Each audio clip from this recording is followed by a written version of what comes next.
ولما فصلت العير قال ابوهم اني لا اجد ريح يوسف لولا ان تفندون. یوسف علیہ السلام کی خوشبو حضرت یعقوب علیہ السلام کو پہلے سے محسوس ہو گئی، بہت دور سے محسوس ہو گئی. یہ معجزہ ہے، اور اللہ تعالیٰ جب کسی کو کوئی بڑی نعمت دینا چاہتے ہیں تو عام طور پر اس کی پہلے سے اس کے لیے کوئی نہ کوئی اشارے اللہ کی طرف سے بعض دفعہ ملنا شروع ہو جاتے ہیں. اس کی ایک مثال ہے یہ واقعہ. یعقوب علیہ السلام نے اپنے بیٹوں سے کہا کہ میں تمہارے لیے عنقریب استغفار کروں گا. اس سے تہجد کی فضیلت اور تہجد میں دعاؤں کی قبولیت کی فضیلت بھی معلوم ہوتی ہے، اور اس سے ہمیں یہ بھی پتہ چلتا ہے کہ دعا بڑے اہتمام سے بھی ہمیں مانگنی چاہیے.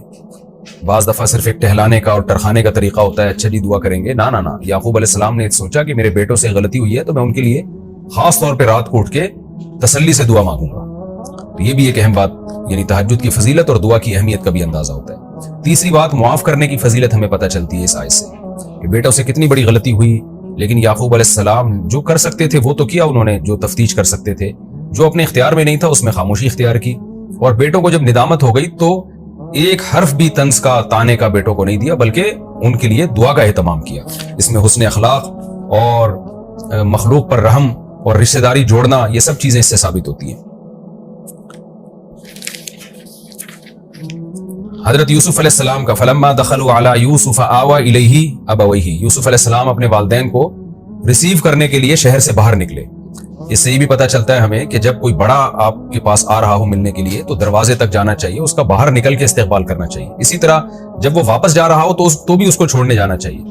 اسی سے یہ ثابت ہوتا ہے کہ جن قوموں میں یہ رواج ہے نا کہ مہمان کو ریسیو کرنے بھی جاتے ہیں، اس کو دروازے تک یا اس کی جو گاڑی وغیرہ تک بٹھانے کے لیے بھی جاتے ہیں، تو یہ بھی اس اکرام کا تقاضا ہے. اور اس میں وقد احسن بی اذ اخرجنی من السجن، یہ میں پہلے بھی بیان کر چکا ہوں، خلاصے کے طور پہ دوبارہ بیان کر رہا ہوں کہ یوسف علیہ السلام نے اللہ کی نعمتوں کا تذکرہ کیا، جو احسانات اللہ نے کیے. جب والد سے ملاقات ہوئی ہے تو پریشانیوں کا تذکرہ نہیں کیا. اس میں بھی ہمیں یہ ہمارے لیے عبرت کی اور سبق کی بات ہے کہ ہم بھی غموں کو بھول جایا کریں، اچھی چیزوں کو ہم یاد رکھا کریں. اور بھائیوں نے جو کنویں میں ڈالا تھا تو چونکہ بھائیوں کو معاف کر چکے تھے تو من بعد ان نزغ الشیطان بینی و بین اخوتی، تو بھائیوں کے حسد کو شیطان کی طرف منسوب کر دیا کہ شیطان نے ہمارے ساتھ یہ کچھ کیا تھا. اور پھر اللہ سے دعا مانگنا، ربی قد آتیتنی من الملک وعلمتنی من تأویل الاحادیث. اس میں دعا کی فضیلت ہے کہ اتنے بڑے منصب کے بعد بھی اللہ سے دعا مانگ رہے ہیں کہ تو نے مجھے خوابوں کی تعبیر سکھائی، تو نے مجھے یہاں تک پہنچایا. تو ہماری بھی یہ ذمہ داری ہے، کوئی بھی نعمت ہو، اللہ نے میرے ساتھ یہ معاملہ کیا، اللہ نے مجھے یہ فضیلت دی. سب چیزیں مسلمان اللہ کی طرف منسوب کرتا ہے. یہ جو میں کا لفظ ہے نا، میں ایسا، یہ انداز اللہ تعالیٰ کو پسند نہیں ہے.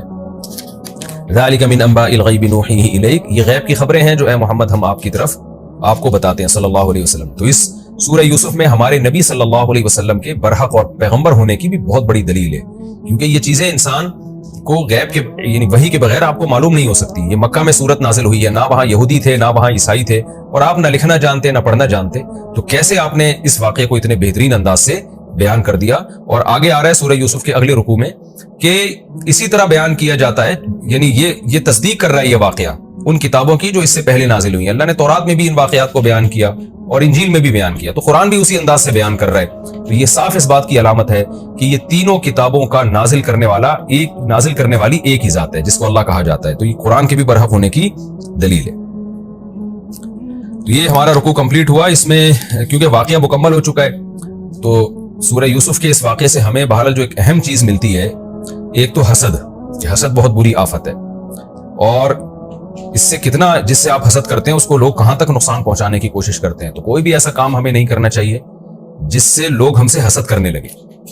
کیسے حسد کریں گے؟ آپ اپنی تعریفیں لوگوں کے سامنے، اپنی نعمتیں کھول کے لوگوں کے سامنے بیان کرنا شروع کر دیں تو محبت والے لوگوں کو تو خوشی ہوگی، حسد والے لوگ اور زیادہ جلیں گے اور آپ کو نقصان پہنچانے کی کوشش کریں گے. یہ بھی اہتمام ہمیں کرنا چاہیے، اور سورہ فلق سورہ ناس کا اہتمام کرنا چاہیے. دعائیں پڑھنی چاہیے. مناجات مقبولہ دعاؤں کی ایک کتاب ہے. حضرت مولانا اشرف علی تھانوی رحمہ اللہ تعالیٰ نے قرآن اور حدیث سے تمام دعائیں جتنی ہو سکتی تھی وہ جمع کر لی ہیں، اور مناجات مقبولہ کے نام سے ایک چھوٹے سے اس کو ایک کتابچے میں شائع کیا ہے، اور اس کو 7 حصوں میں ڈیوائیڈ کر دیا ہے. تو ہفتے کے دن، اتوار کے دن، پیر، منگل، بدھ، جمعرات، جمعہ، تو وہ 7 روزانہ ایک منزل پڑھ لیا کریں، ان دعاؤں کی مانگ لیا کریں.